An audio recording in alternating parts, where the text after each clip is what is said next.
My guest today is Melissa Nixon, and her motto is I am not afraid of failure, I'm afraid of regret. After many years climbing the corporate ladder, she took her own courageous leap, and she's now a captivating keynote speaker, executive leadership coach, and trainer for organizations like Wells Fargo, Northwestern Mutual, and American Water. She's also a contributing writer for the Huffington Post, Lifehack, and the Network for Executive Women. She's known for teaching others to learn before they leap and how to make their next courageous move. Any encounter with Melissa will jumpstart you to living your most courageous life. And isn't it what it's all about, a courageous life? Welcome, Melissa. How are you?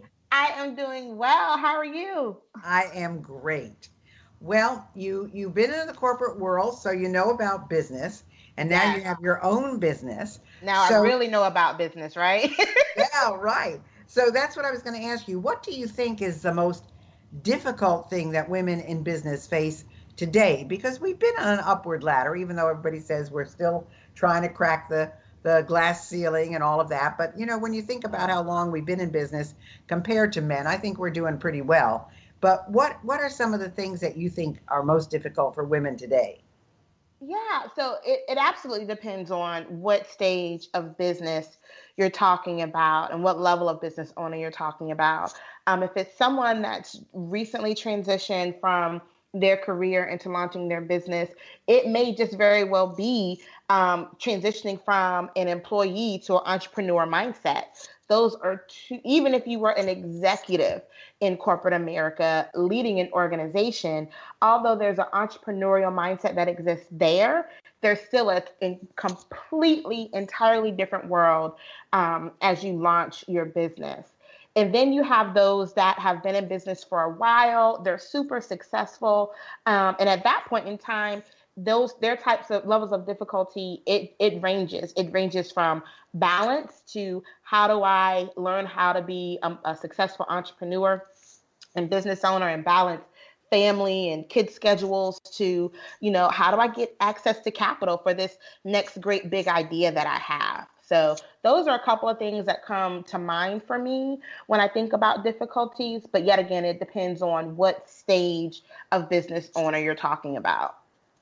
Well, it is true that it is a completely different mindset. And of course, you also don't have the resources of the company behind you in terms of even personnel.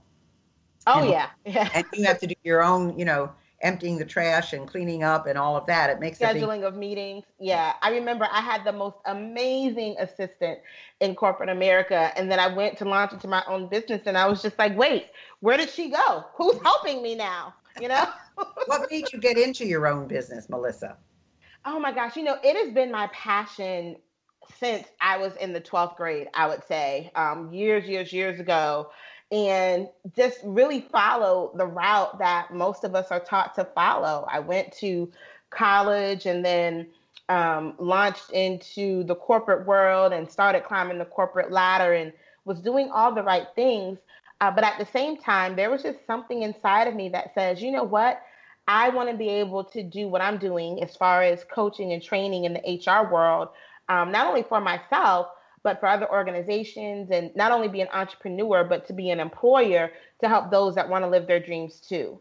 So for me, it was literally a lifelong desire that I had to finally get over my own fears and say, you know what, it's now or never. We have to try it and see how this works. And, here it is. It's been a few years later, and I can't wait to keep going.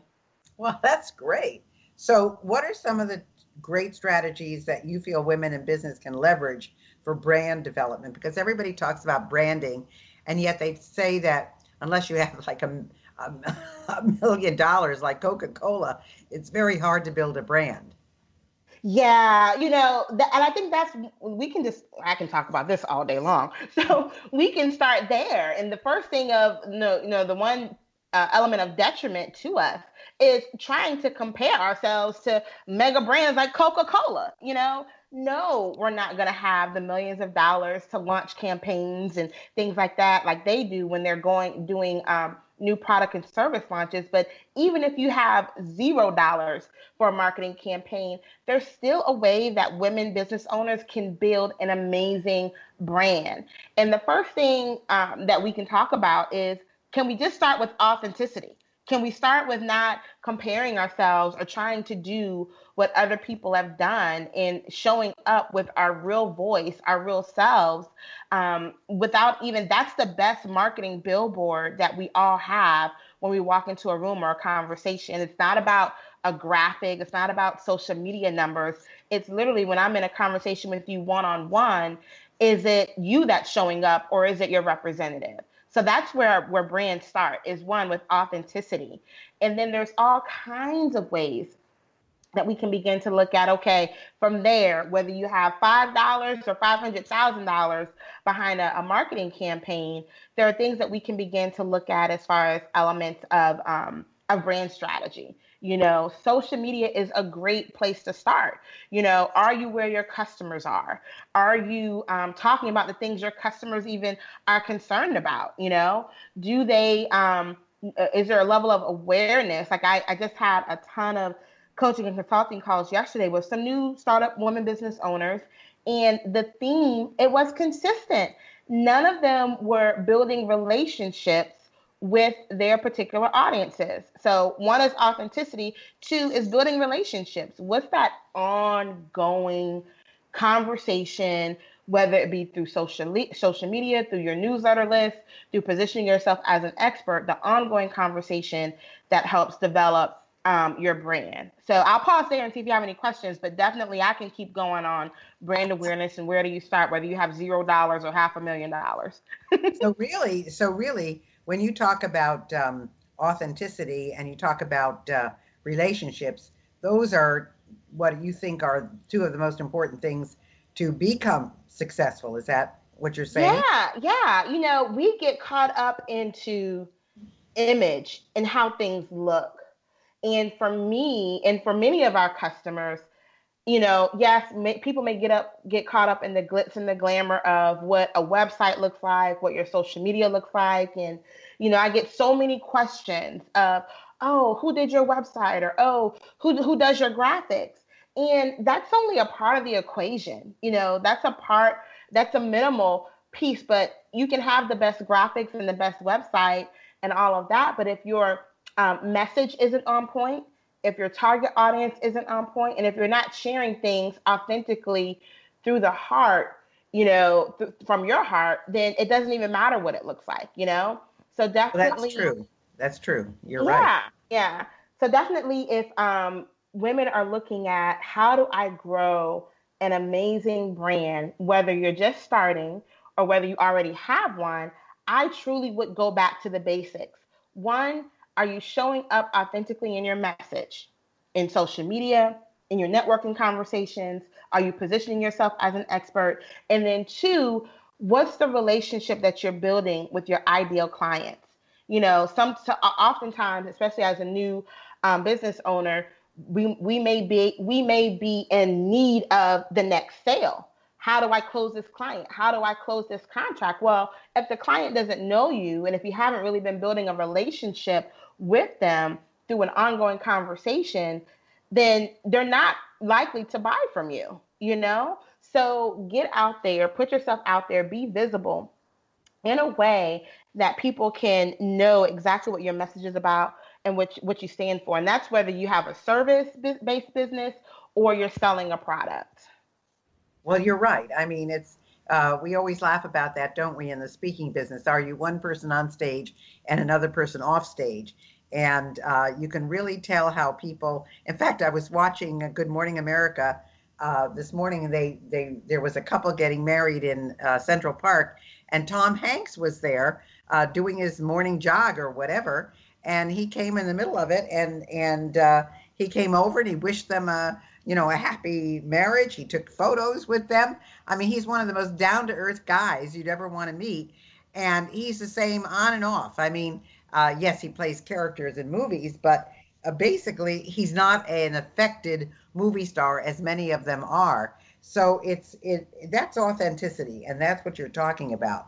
Mm-hmm. So what are some of the trends that you see for women in business? I mean, is it getting better? Are there things they're paying attention to that they shouldn't? Are there openings that weren't there before? What are you seeing happening?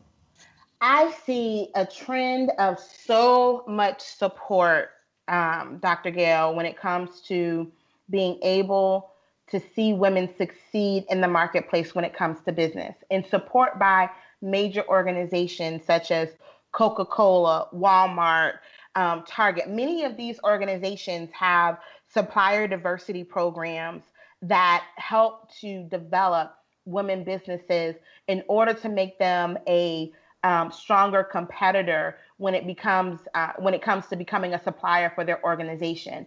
I know for a fact that Coca-Cola has the STEP program, which is for women-owned businesses to be able to develop through online training, face-to-face training, workshops, in order to become a better supplier at scale for their particular organization.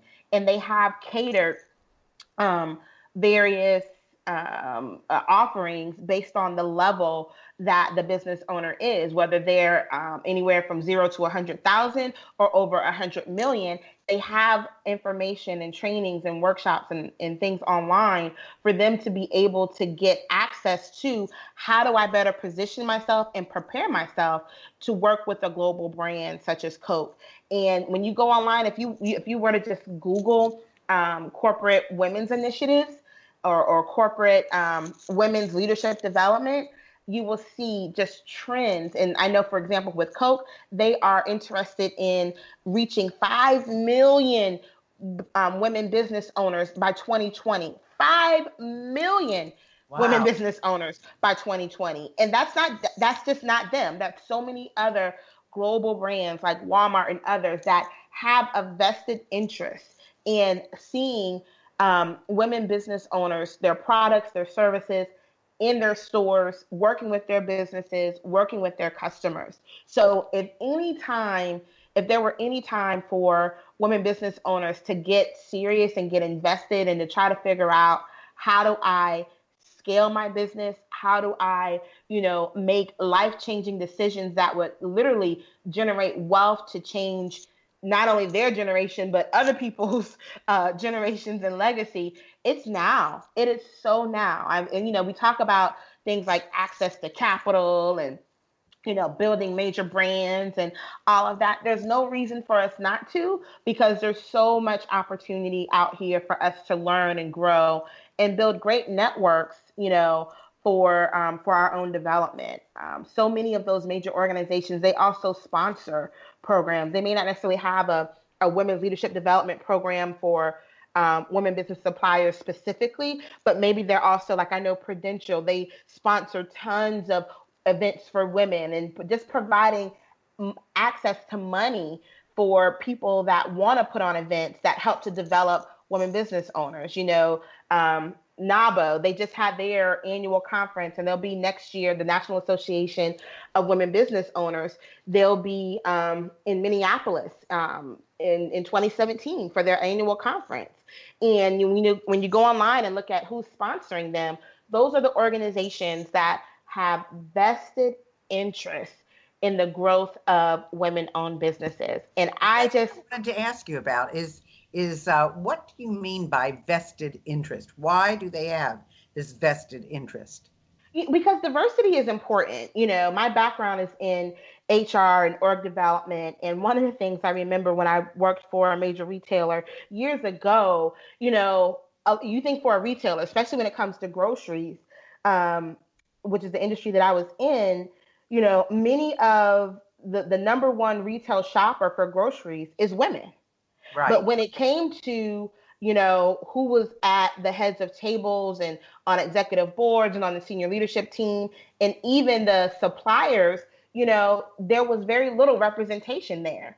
So there almost has to be intentional conversations and vested interest, meaning putting your money where your mouth is when you say it's important to you, to provide access to opportunity, to allow those things to change and to take forth. So if you take that specific industry, for example, who better than to have women suppliers providing to retailers where the primary customer is women?